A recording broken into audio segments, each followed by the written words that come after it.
Hello there. So, in my last Fledge video, I was taking data from a custom South plugin and sending it to HarperDB via an out-of-the-box plugin. But I want to try and figure out how to get data into the cloud myself. And I hear a lot of companies are on cloud journeys or something like that. I don't know exactly what that means, but my best guess is to try and find a cloud to put data into. So I'm here in Ecuador. I'm going to try and get up that way, which is about 6,000 meters above sea level. And I'm going to see if I can try and find any clouds to put my Fledge Raspberry Pi data into. Who knows? I might even find the metaverse up there. Anyway, wish me luck. After several unsuccessful cloud migration attempts back in the States, I realized I would have to take Fledge to some new heights. My cloud journey took me to Chimborazo, whose high summit and position near the equator make it the furthest point from the center of the Earth. Now, many companies trying to get to the cloud have a VP of digital transformation to help them along. Well, I have Raul, a true expert in the Ecuadorian Andes with hundreds of ascents in the area. Armed with our Raspberry Pi and confident in our cloud strategy, we set forth from base camp. We kept our boots moving ever upward from midnight to sunrise through the fierce winds and biting cold. At the summit, I knew this was my best chance to get my data up to the cloud, if I could reach just a little higher. I forgot you can make your own North plugin. Why don't we make a North plugin? That sounds a lot easier. Alright, so let's start things off the way we normally do, which is by checking out Fledge's documentation. Today we're trying to build a plugin, so we should probably take a look at the plugin developer guide here. And if you're not too familiar with plugins or building your own, you may want to use my last couple videos to get up to speed with that. I'll be building on some of the concepts we cover in those videos. And because we're trying to build a North plugin, we should probably check out that section. And as I've come to learn here, the North plugins follow a lot of the same patterns that we learned when making a South plugin. Much of the functions that we need to have that Fledge will call are the same. The notable new one here though is plugin send, and that'll be where we have our North plugin send data to the target. And so that'll be the main focus of the video here. At a high level, what's happening in plugin send is that it is taking the data in that Fledge passes it. You need to transform it into whatever format is amenable to your target database, and then you want to make that write to the target database. And finally, follow up and tell Fledge how that write went, how much of the data made its way through. So the plugin itself has, the function itself has three inputs. The first one is the handle. That should be a familiar concept from the previous videos. This is an object that Fledge often passes into these plugin functions, and the handle will contain configuration information about your plugin, as well as any state information, as if you decide to include that here. But this is essentially whatever you might need in order to make the plugin behave the way you want it to. Secondly, and this is the most important, this is where the data lives. So this is the payload. This will be a series of readings and some other information that you're going to need to pass along to your target. And we'll dig into a little more into what that looks like in just a second here. And lastly, this might not be as important for you, but if you need it, this is a stream ID. So if your target system needs to differentiate between the writers that are sending data to it, this is potentially one of the tools that you can use in order to do that. But we're not going to be using that in this case. And the documentation says your function needs to pass back three things here. The first is a Boolean flag for is data sent. So that's pretty self-explanatory. If any data that Fledge gave you made its way to the target, then you should flip this flag to true. Secondly here is this last object ID. So that is something within the payload. The payload is essentially going to be a series of readings. Each of those readings is going to have an integer that identifies it. So as you're passing data along, the last reading that made its way through, you want to take that ID and pass it back here. And lastly is the number sent. So this is the number of total readings that made its way through. This should be a counter that you keep incrementing as you pass stuff along and return back to Fledge. So what's going on in this payload here? So at least if we're talking about Python, then this is what the documentation tells you. It's going to be a list of these readings, and each of these readings is a Python dictionary with all these properties here. So ID, what we just talked about, that'll be the unique identifier for each reading. The asset name that that reading is associated with. You have the reading itself, so this will be where the values of the data lives, and a couple timestamps here. So this first one is a timestamp for when Fledge first observed this data. You're more likely than not going to want to be using this user TS. That is the timestamp that is provided by the source. Whenever this data was created, that is the original timestamp, likely the one you want to be using here. And below, the documentation gives you an example of what a payload might look like for you, which is pretty convenient. All right, so the target I want to aim this North plugin at is TDengine.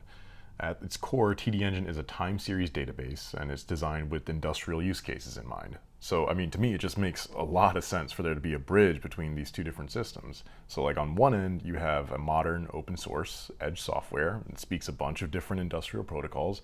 On the other end here, you have an open source modern time series database, a home for industrial data. So yeah, it's kind of interesting to be working on this. So surrounding this open source database is a bunch of paid offerings. You can see a few of them here. So they include management software, cloud hosting, which we'll be making use of with the free account as we build this plugin, as well as different integrations.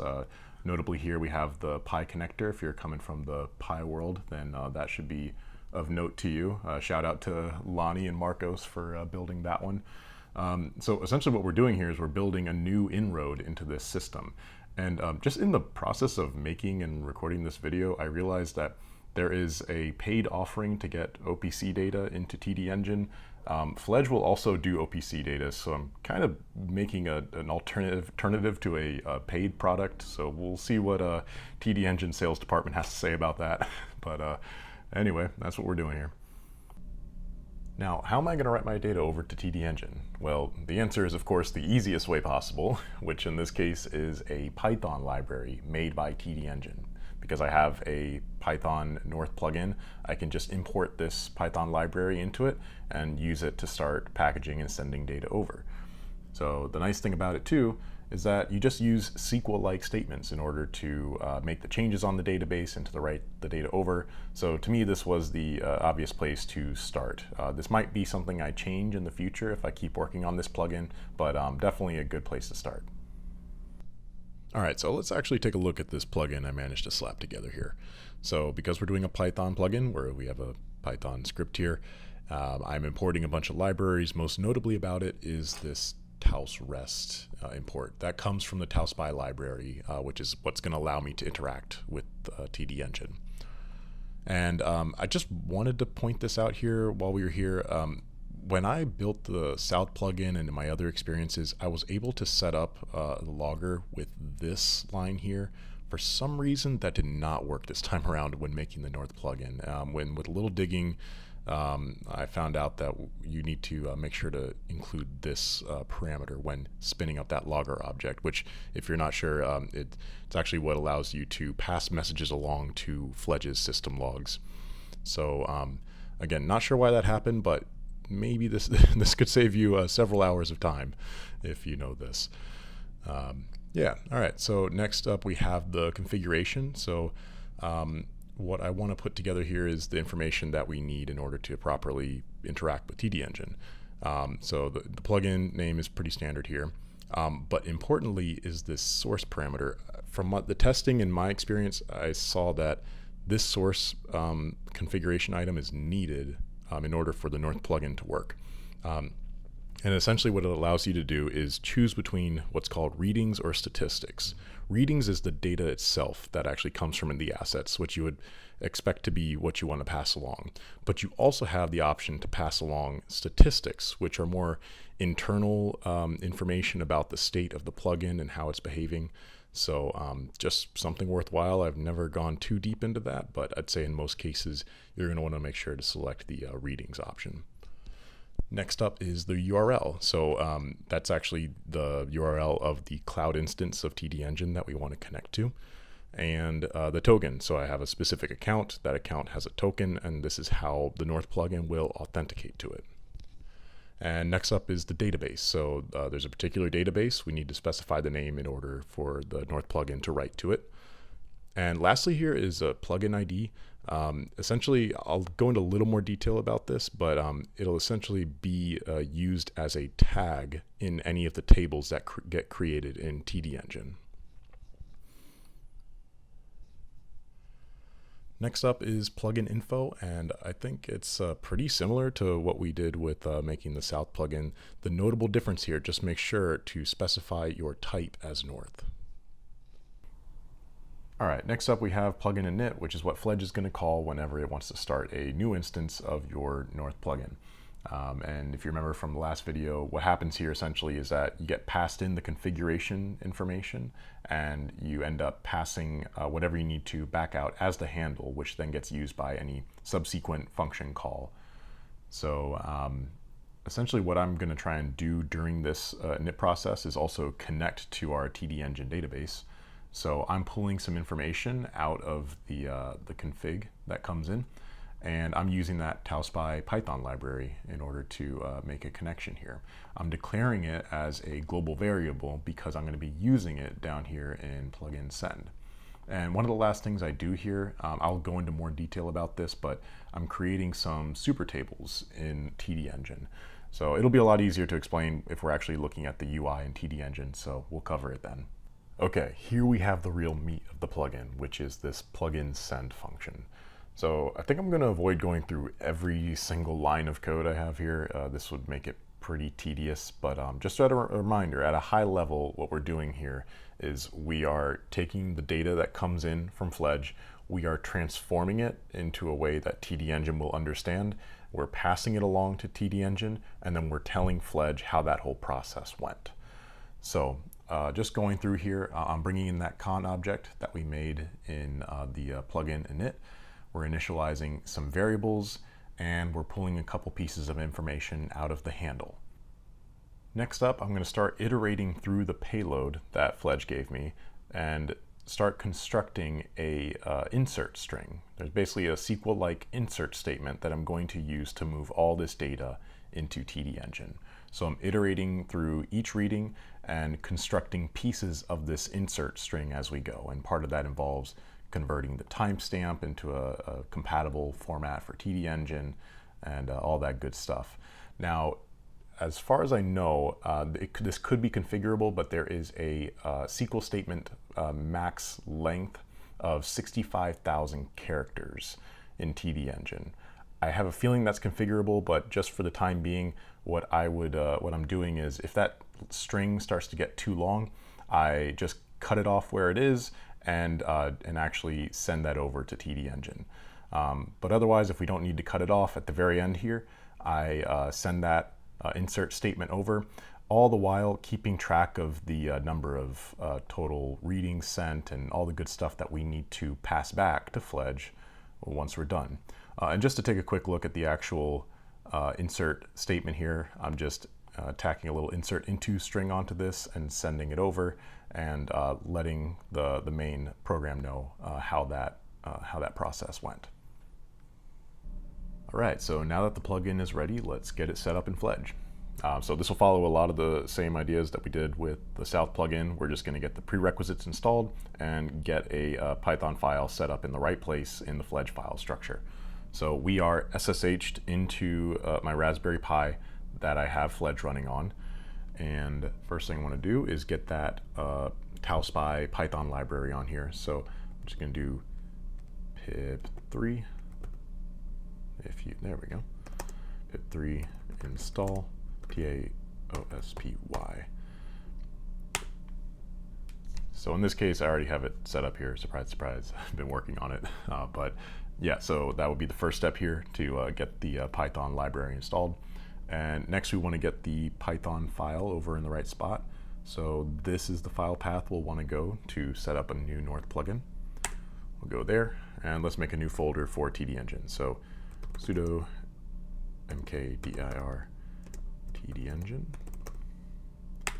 All right, let's get into it. Sudo change directory TDengine. All right, now let's make a new Python file. So using the nano editor to create a new Python file. Okay, and all I gotta do is copy paste the contents of the Python file into here. And I'm just gonna do Control O, Enter to save, and Control X to get out. Okay, that's it. That's what it takes to implement the plugin. Let's go take a look over in the GUI now.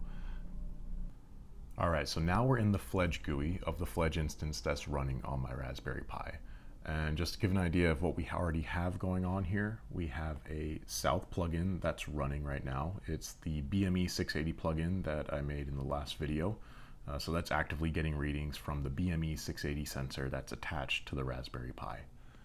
So why don't we try and get this data into TDengine? We have a shiny new plugin to try out. So I'm going to give it a name.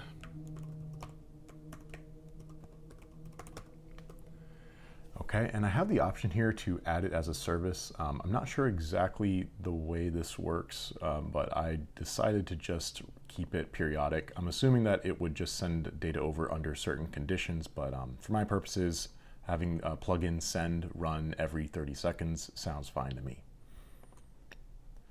All right, and time to configure it. So a lot of these configuration items should look familiar from when we were going through the code here. This is going to be where my TDengine Cloud instance is running. I'm going to enter the token here, but after I cut. I'm not going to show you that. And I have a database already in there called Fledge that the data is going to be written to. And any tables created by this plugin are going to have a tag of plant1. Okay, and all we have to do here is just hit done. And we have a TDengine North instance running. Now, one of the things I want to make sure to point out here is something that I spent a couple hours scratching my head about. You'll see here in just a second. This is an interesting thing, is that there's going to be a tab that shows up here. It doesn't right away. There we go. Advanced configuration. And you see here the minimum log level by default is warning. So if you're making a new plugin and you want to see all the detailed logs about what it's doing, you'll want to make sure and come in here and bring this all the way back down to debug. All right, so let's see what's actually happening on the TDengine side of things. So we're in TDengine Explorer right now. So this is our portal into the cloud instance. I have a Fledge database here, and let's see what happens when I hit refresh. Oh, it's not there yet. Through the magic of editing, I got this to work here on the second refresh, but I actually had to go back and put in my token again. Turns out I had a leading space when I pasted it in. So anyway, here we are, and look, we got some super tables in here now. So super tables is a concept in TDengine that's really similar to templates in Pi Asset Framework, if you're familiar with that. Essentially, it's a schema by which other instances can be made. So in this case, these are table schemas. So I made these when I ran these lines of code upon starting up the plugin. So see, create S table, I'm creating super tables. And the strategy I decided to go for here, just fairly straightforward, is I created super tables based on data types. So we have one for float, one for Boolean, one for string. And for the time being, we just have all integers stored as float. Now, all the tables that I'm creating in TDengine are going to belong to one of these super tables. So if we look below here, hey, we got a bunch of tables that are giving us all our BME 680 readings. So we can go in here and take a look. So you can see that we have a timestamp, value, and a quality flag. I actually don't use this right now, but this is a schema that I created in this super table configuration. And I just happened to pick the method of breaking out every single reading into its own table, but you could also just as validly create a table based on a certain asset, and then each column will be a reading of that asset. That's a different way of cutting it that I could explore in the future, but this is just the way that I'm doing it right now. Another thing to note is that everything that is coming in from the south is getting sent north to TDengine. You could very easily just put in a filter plugin that would prevent certain things from getting passed through if you wanted it that way. So yeah, I mean, I know there's a lot of steps involved in getting all this data into the cloud, but I know it's a lot less steps than climbing up to the summit of Chimborazo. Well, once again, I just want to thank everyone that works on the project and the excuse. I hope you actually meet one of those people soon.